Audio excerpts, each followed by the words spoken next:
By the close of the 1990s, Mariah Carey had unseated Madonna as the female recording artist with the most #1 hits. With the release of Rainbow, her 7th studio album, the singer decided to leave Sony and sign with another label. Free from Tommy Mottola's influence and the protective and at times restrictive confines of Sony Music, the 30-year-old Mariah would soon be flying without a net for the first time in her life. She was really wanting to prove that she could get another #1 hit and that she could have, the same success that she had at Sony Records. Mariah went to like Elektra Records, Arista. They basically asked for bids from every company.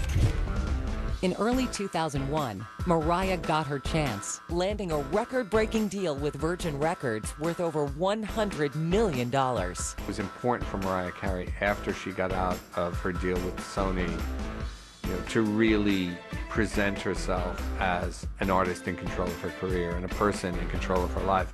Mariah Carey at that point was behind the wheel of the car.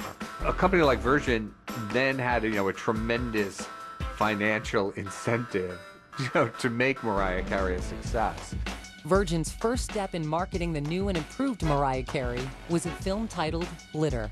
It was a pet project of Mariah's that had been bouncing around studios for several years. She was responsible for both recording the soundtrack and playing the lead role in the film. This workload, in untested waters no less, had Mariah working harder than ever. I was working. I took it on my shoulders and said, I'm gonna work every single minute of the day. I don't care, I'm gonna make this happen. She would fly in after a day of shooting or editing, come directly to the studio, work all night, get back on a plane and fly wherever she needed to go to do whatever else she needed to do, which is totally incredible and crazy at the same time. It would be impossible for most, and I don't know how she did it. By the summer of 2001, however, the demanding schedule began to take its toll. And when Mariah appeared unannounced on MTV's TRL, her infamous visit shocked viewers and left the media speculating about her state of mind. What was shocking about it wasn't that she just showed up. What was shocking that she was pushing an ice cream cart and was passing out popsicles and ice cream to the fans. She started stripping off her clothes and was wearing very, very teeny shorts and top, and she was rambling things, what sounded like incoherent statements. She had just gone through that divorce. She was trying to prove herself in many ways that were personal and professional. And I think that was very traumatic for her in a lot of ways. She was in a transitional period as a woman and as a pop star, and it was very, very sad to see. Mariah's downward spiral came to a head on July 25th when the star's mother made a frantic 911 call seeking medical help for her daughter. Later that night, Mariah was admitted to a hospital having suffered an emotional and physical breakdown. A lot of us have those kind of breakdowns, but Mariah, unfortunately, was having hers on MTV.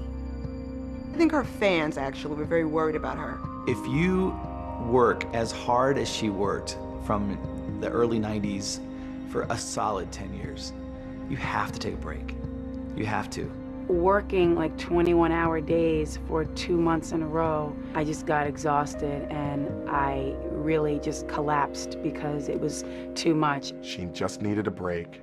She needed to rest. She needed to be a human being. Mariah's hospital stay pushed the Glitter premiere from Labor Day to September 21st. I overworked myself and I paid the price, but my fans got me through it, and that's why I'm here tonight. Critics skewered the film. The Village Voice called it a heart-wrenching debacle and infinitely mockable. The first time I saw Glitter, I used the phrase, unfortunately my seat was facing the screen, all those kind of things, because she was in over her head. She was ill-equipped to handle a starring role, especially in a movie with a hackneyed script and predictable plot turns. It was almost universally derided. Budgeted at $22 million, Glitter tanked at the box office, grossing just over $4 million. The movie soundtrack was also a disappointment, with Mariah failing to chart a #1 hit for the first time in her career. Glitter just seemed like a complete creative failure for Mariah Carey, and it was one of the first times we really saw her not come through as an artist, and that was very hard for her, and understandably so. The two-tiered failure took Virgin Records by surprise. With more than $100 million on the line, speculation mounted that Virgin execs were seriously considering cutting ties with Mariah. It was a tremendous embarrassment, and there was this kind of sense of like, look, this person is unpredictable, and we don't really know what she wants to do, and she's driving us crazy. There was a sense of, she's not going to be able to pull it together. In January 2003, the label forked over $28 million to buy out Carey's contract. In total, Mariah received $49 million for less than a year under Virgin's roof.